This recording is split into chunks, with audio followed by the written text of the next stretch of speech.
Hello, welcome to With Respect, the show where we talk about stuff you wouldn't normally hear about in the dojang out of fear of social repercussions. So I have a guest with me who has chosen to remain anonymous, so you'll just be seeing me on screen. I hope you enjoy my face. Would you like to introduce yourself with your martial arts qualifications, if nothing else? Yeah, hi, thanks for having me. So my qualifications include 5 separate first-degree black belts, including karate, taekwondo, kickboxing, and a blended style as well. Blended with what? It's karate, kung fu, jiu-jitsu, kickboxing. It's a whole mix of things all rolled into one. Okay, cool. So how long have you been training in martial arts then? It will be 31 years this year. Oh, that's impressive. So you must have started when you were really young. Oh, yes. And you teach as well, so how long have you been teaching? I've been teaching for about 8 years. Okay, and has that always been under your own club, or have you had other brands that you've worked with in the past? So it started off a long time ago as part of my very first degree grading. I had to teach a class as part of my grading exam. Okay, I do hear some people require that you have a set amount of times being an assistant coach before you move on to being your own coach for the grading. But I don't know if I believe with that as a requirement, because some people just want to train for their own benefits, and I don't feel like they should be forced to take responsibility for other people if they don't want to. No, I agree with that one. So the only time I've had to do it I say against my free will, because I enjoy teaching, but the only time I've had to do it, and it wasn't like I'm going to teach this class, was for my grading. Yeah, it felt like more of an obligation. Yeah, and the fact that if I'm teaching a class normally, it's me and I'm in charge, whereas in this instance, it was me and I was in charge, but I also had 3 examiners sat at the back with a pen and paper going, "What's he doing now?" It's like when a teacher has someone come in to inspect them in school, and then you go, right, just be perfect, please, because I would like to keep teaching. Yeah, exactly that. Now, children, behave, because if you don't, I'm gone. Obviously, you know what this show's about. We're here to talk about some of the less standard stuff in martial arts. So you've told me a little bit about your story before, because obviously in the preparation I needed to ask you, but for the benefit of the audience, do you want to tell us what you'd like to speak about today? So I had an instructor. It's going to sound really strange. He was a really good instructor, but, big but, he seemed to have a tendency towards young girls. Okay. And when I say young, talking closer to 12, 13 than legal age. And how old was this instructor? At the time, he was probably late 40s. Yeah, that's not ideal. And at the time, how old were you? I would have been 12, 13. So these were your peers that you saw being led into this uncomfortable situation, but you weren't really in a situation where you could do anything about it. It was even stranger. Ultimate rejection. I was never included. That sounds really strange to say, but as I explain more, it'll become more apparent. No, sometimes we just like a bit of attention regardless of the situation. So what sort of behaviours were demonstrated that made you a bit jealous? So at the time when it all started coming to light, we were doing karate. I'd been chosen for the national team. I'm going to date myself a little bit and reveal just how old I really am, because it was Basker at the time, which ended up being EKF, and then that split 2 ways, and that's 2 separate organisations now. Mm-hmm. So we're going back a little bit. But I've been chosen for the Basker squad, along with 4 of my fellow students. Okay. And the instructor, because he was a martial artist and loved it, and it was his life, had a home dojo. Those are all really fun, to be fair. Even I just have my home gym, and it's nice to just have the privacy. Yeah, no, he had a proper solid brick-built facility in his backyard. And as part of our team training, students would get invited back to his private dojo for private classes and for team training work and work on that sort of side for the national squad. The outside perspective, it probably just looked like a bit of specialist, you need extra work type thing. Yeah, not necessarily you need extra work, but it's you guys have been chosen, you're the best of the best. We're doing team forms, we're doing this, we're doing that. We're going to spend 4 hours on Saturday training at my house. rather than hiring a centre or hiring a facility for the day. And you weren't invited? And I wasn't invited, no. And then it wasn't until everyone stepped back and went, hang on, he's not being invited. He's not being invited. But those 4 girls have all been invited. And there was no supervision of any kind? Because I know that some people tend to now like to be the helicopter parent, or if there's like a family who's involved in martial arts altogether, they all come to the same classes. But I know that some clubs have the tendency to just, here's my kid, take them, go away now, which was kind of how my parents were, but I liked it that way. Yeah, at the time, so we're going back a few years, it wasn't quite so looked at and thought about. Mm-hmm. It was a case of, I mean, this guy, he fostered children, he worked with children. No one really thought much of it. He fostered children? He did, yeah, he fostered children. Again, a similar demographic? Of a similar demographic, yes. He fostered children, mostly girls. Was this guy in any kind of relationship of his own? Yes, he was married. He's got 3 kids of his own. From the outside, perfectly normal life, perfectly normal person. And that's always how it is, isn't it? They never say it's the creepy guy off in the corner on his own. It's the one who is too comfortable getting involved. The creepy guy in the corner on his own, no one wants to go near because he's the creepy guy in the corner on his own. And he's probably lovely and just involved in comic books. Yes, exactly that. But yeah, so it ended up this guy, so he's inviting the girls back. They're doing private training sessions. There was one year we had a team event out in Spain or something. It was abroad, and he paid for 2 of the girls to fly out and stay in the hotel with him. With him, like, in the room? I don't know. No one ever got a clear answer on that one. That's thought, actually. What did these girls say about these sort of situations? Because obviously I doubt, like, it's how grooming works. Day one, they don't invite you into their bedroom. They start with what the precursor is actually meant to be. See, nothing was ever really said by most of them. There was one of them who, the comment she made was that they used to practice wrestling in his bedroom. Ugh, that was icky. Yeah, but those were her exact words. We used to play fight and practice wrestling. And did you get the impression that she was trying to hint at anything, or that she didn't understand what was weird about it? She works for him now. Oh no. So he's still got his club. He's involved in the club. He's handed over the day-to-day running of it to his son and this other girl who he was involved with at the time in some way, shape or form. So, in the weirdest way, she was like a nepotism hire? Yeah. Okay, and this girl, did, like, when you would speak to them as, like, students together, because obviously there are times where you're on your own, you're, like, putting your gear back in the bag, you're just chatting about random stuff, it's inconsequential. Was there ever anything they said that made you, like, first notice the red flag? No, just the fact they go, oh, we're off to Sensei's dojo again Saturday. We're going to go and practice whatever it is we're practicing. Or we've got the national championships coming up, or this event's coming up. We need to go over and we're going to go over and practice some more. And you never went, oh, sir, can I come too? Well, it was questioned. Like I didn't question it directly, but it was always how come I've never been invited? I'm part of the team, and it was always. That was never a straight answer. It was always just sort of like, oh, yeah, no, you're okay, you don't need it. And then it was just brushed off. Oh, you're just that good that you don't need any extra work at all, ever. Yeah, and then when you sit back and think about it, you go, but we're doing like a team synchronised form. And you couldn't practice the synchronised patterns with them? In class, yeah. Privately, no. That's kind of, like, really obvious. Like, obviously, horrible behaviour. But if I was the groomer, I would feel like, not to give tips or anything, I would feel like you should throw in, like, a bone of, oh yeah, you come too, see what we get up to. And, sort of, like, throw off the scent bit.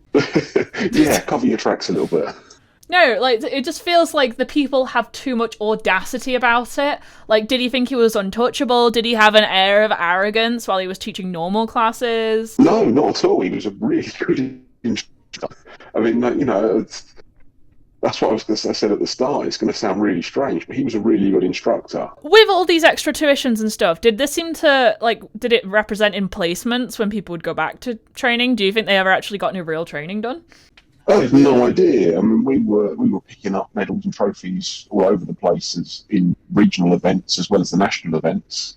Mm-hmm. We were going to open championships and competing and coming back with the trophies before any of that anyway. So it was kind of hard to discern if there was any like change in behaviour afterwards. Yeah, it made it difficult to pick up on whether or not there was an improvement or not, because if your team's turning up somewhere and walking away with the gold anyway, mm-hmm. you're going to struggle to see if there's an improvement on that at an event. And you sound really confident in your conclusion. So was there like a big culmination of events? Was there a blow-up? Was there an accusation made? So it got more and more noticed as things went on that not necessarily he was doing something, but that something wasn't sitting right. Mm-hmm.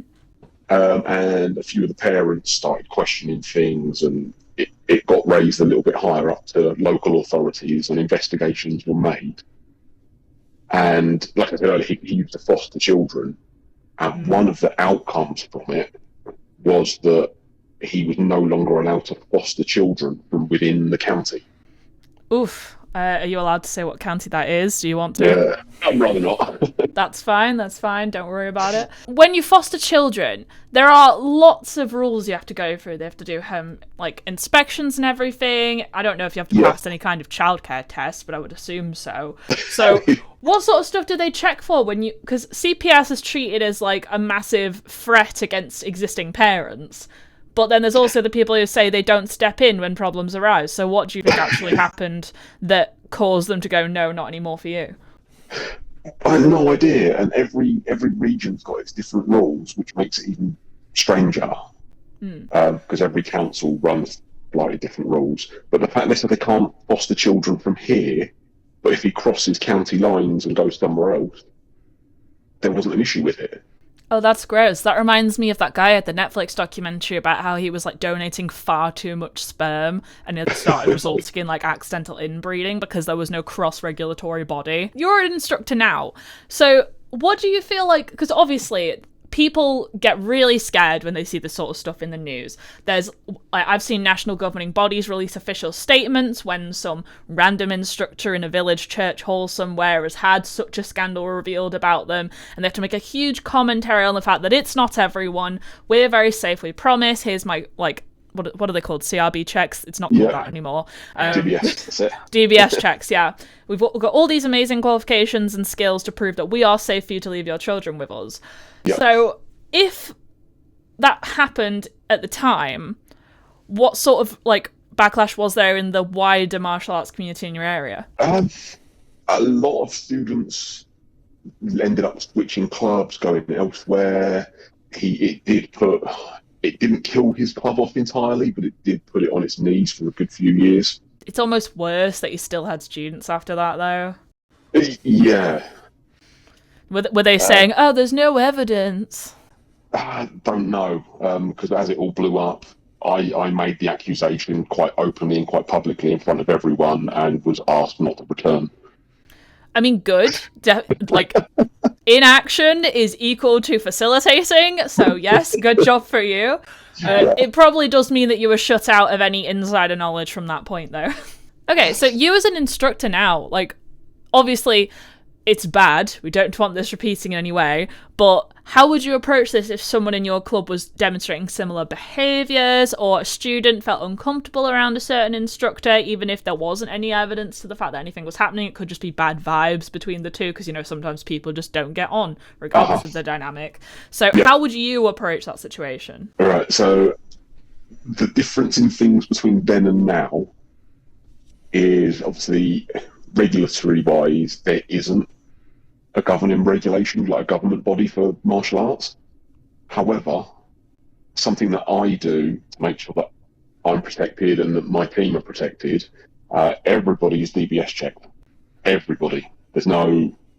As soon as you turn 16 and you're in charge of students, you get checked. Everybody has to pass safeguarding course every year. What sort of stuff's involved in the course? So in the course, it's recognition of things going on, whether it be in the class, when students come to class, if you recognise signs of things that might be going on at home or outside of class, then you've got to keep an eye on that. The system of reporting it, of who to report it to. Like if one of my students or a parent has an issue with one of my instructors, they report to me.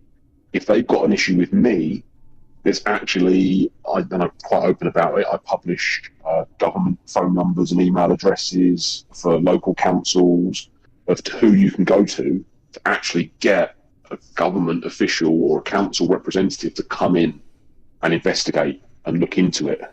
And it's good that you educate your students on the fact that they can complain about you in your place of business, because obviously, like, there's people whose whole job is to intervene with independent business owners. Yeah, no, precisely that. But yeah, I'm completely open. I want the students and the parents that come to me to feel safe. And yeah, and I've said, if anyone's got a complaint about anyone, come and talk to me. If you've got a complaint about me, here's a list of email addresses and phone numbers. Get in touch with them. They will send someone with a badge to come down and investigate. And if they find a problem, then they'll deal with it. I'm curious on your opinion, because martial arts instructing is about learning the martial art primarily. Self-defense, learning how to fight. Sometimes people just want a good bit of exercise. But there's a heavy pastoral element. So how would you say people bridge the gap between appropriate and inappropriate behaviour when getting involved in someone's sort of emotional state in training? What we've got, and one of the safeguarding rules, is if someone's got an issue, a grievance, whatever it is, and they come to you to talk to you or confide in you, you listen, you take on board what they're saying. You cannot make them any promises as to what the outcome will be. It's like a doctor promising that someone's going to live. Yeah, exactly that. So we can't make any promises that, we'll get that dealt with and that'll be sorted, because we're not in the position to promise that. We're not that person. You can swear to do your best. Yeah, exactly. And we can say, and like if they say to us, "Oh, well, we don't want you to tell anyone," we can't keep that as a promise, because if it's something that needs to be passed on, then we need to pass it on. So yeah, there's that side of it. And then the other thing that we can't do is we can't ask them questions about it. How do you have a conversation about it then? It's difficult, but say, I don't know, little Timmy comes up to me and he's got a complaint that someone's touched him.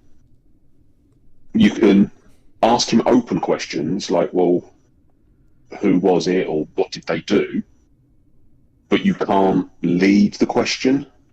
All of my team, we've all got voice recording apps on our phones, so that if we do find ourselves in that situation, we can record it. And then obviously if it does go further, it goes anywhere, we've got it there as it is. You're not trying to remember what was said or remember who did what. It's there. It's not a he said, she said. Oh my god, tongue twister. It's not a he said, she said. It's an evidence basis. The other thing we advise is, like, as soon as you've dismissed them, sent them away, if you feel it's safe to do so, that's one of the things that we teach, is if you don't feel safe to send that kid home with his parents, we've got phone numbers for people that we can phone there and then. In the time when you saw all this unfolding with your former instructor, do you think there were like assistant instructors or like colleagues that you felt wanted to get evidence, but because of the technology at the time, it wasn't really possible? I just don't think, at the time, I don't think it was a done thing. There's just a lack of self-awareness in general. Lack of self-awareness, or just lack of wanting to be involved. It was a case of, he's the instructor, he does this. None of it was happening in front of anyone.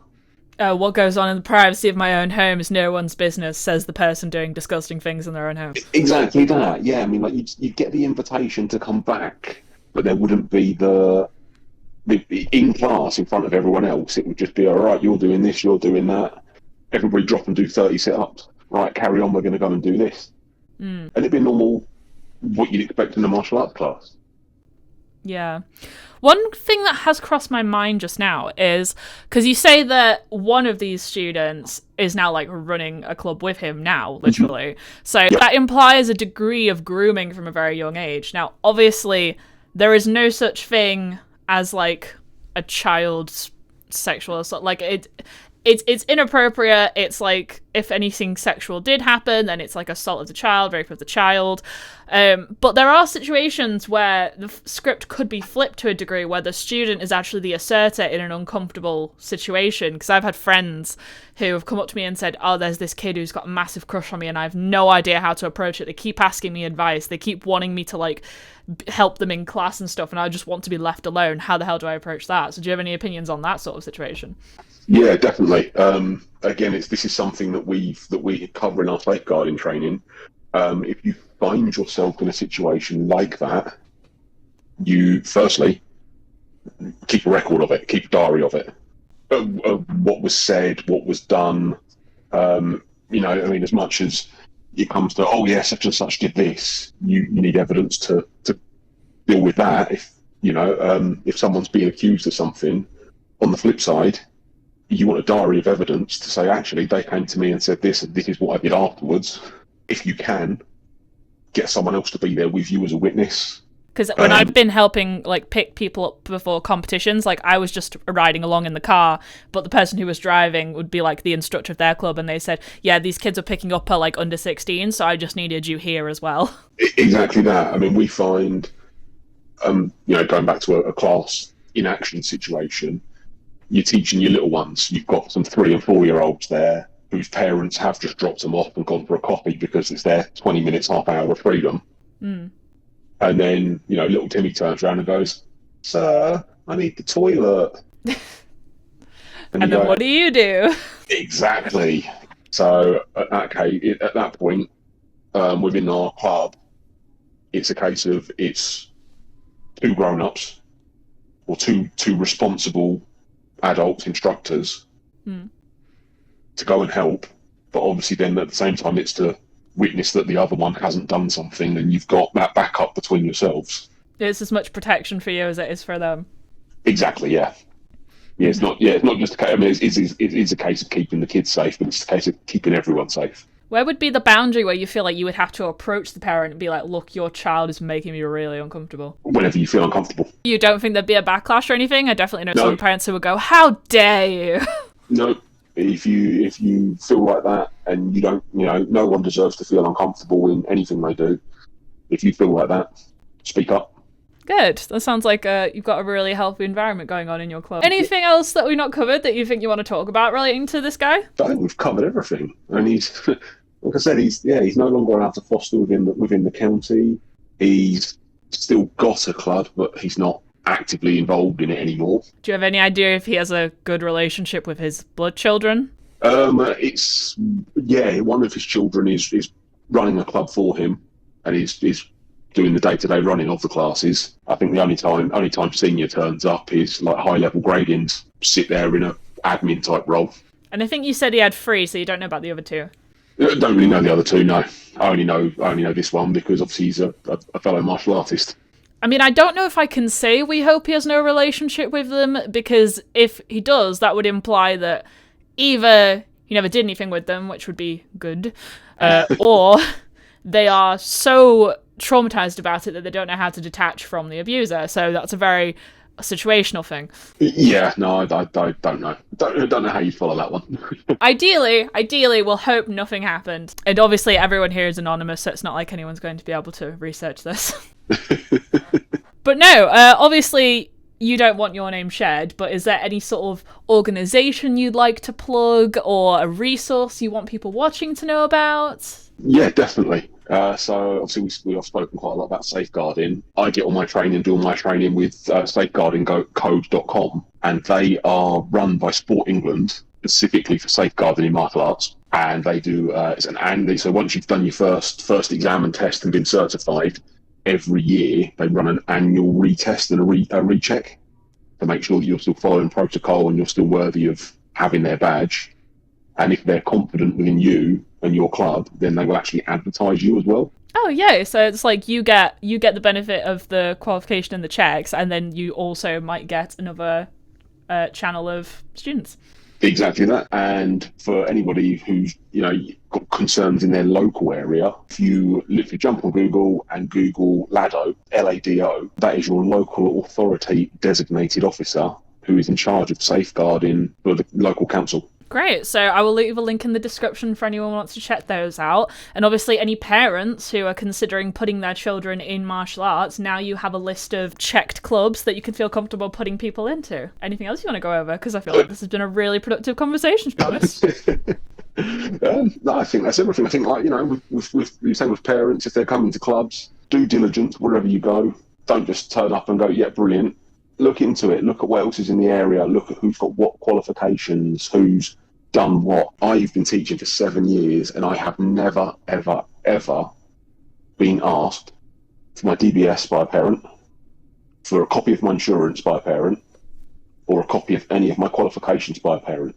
And most probably don't even know to ask for that, because I know that I have talked to so many people who do martial arts for years, like adults as well. And I say, oh, what organisation are you with? They don't know. There's like 2 styles of Taekwondo that are really like, if we're going to be really chill about it, there's like hundreds, but like hundreds. The 2 main ones, yeah. There's like ITF and WT, which is like Olympic and non-Olympic style. I know students who don't even know that the other style exists. They've done such little research into their own organisation, because there's no set governing body. There's governing bodies that can apply to the government and say, yes, we know what we're doing. Here's a massive portfolio of information that we've put together to say why we're experts. But there's no single universal answer. So just at least go on their website. No, exactly that. I mean, I've been asked for my qualifications. I've been asked for certificates and stuff by schools. If I've been invited to a school to come and do a PE session or a day of whatever after school clubs, the schools want all the paperwork. But I've never had a parent in 7 years ask me for any of that, and I have it with me every class. Keep it in a folder in my bag. So if anybody goes, "Have you got?" I go, "Yeah, look, here's my DBS. You can see it's all clear. Here's my proof of insurance. We're covered up to £1 million for public liability. If I injure a student, we're covered. If a student injures a student, I'm covered. If a student trips over because I've given a bad instruction, we're covered." I think you are more organised than some people I know, just having it ready there to go, so well done. Well, I'm sort of waiting for the day that someone comes in and goes, "Have you got?" Because I'm going to be like, "Been waiting 7 years You for bet this." your ass I have. I carry copies of a first aid certificate. I carry everything. And then For all this trouble, you will know about it. Yeah, exactly that. No one has ever come in and gone, "Have you got? Can I see?" Well, thank you so much for your time. If anyone else would like to come guest on the show, you have a story that you want to tell us, then the link to the application form is in the description below. And if you want to just see more behind the scenes trash that happens in the martial arts world, then give us a subscribe. Thank you very much. Have a nice day. Goodbye.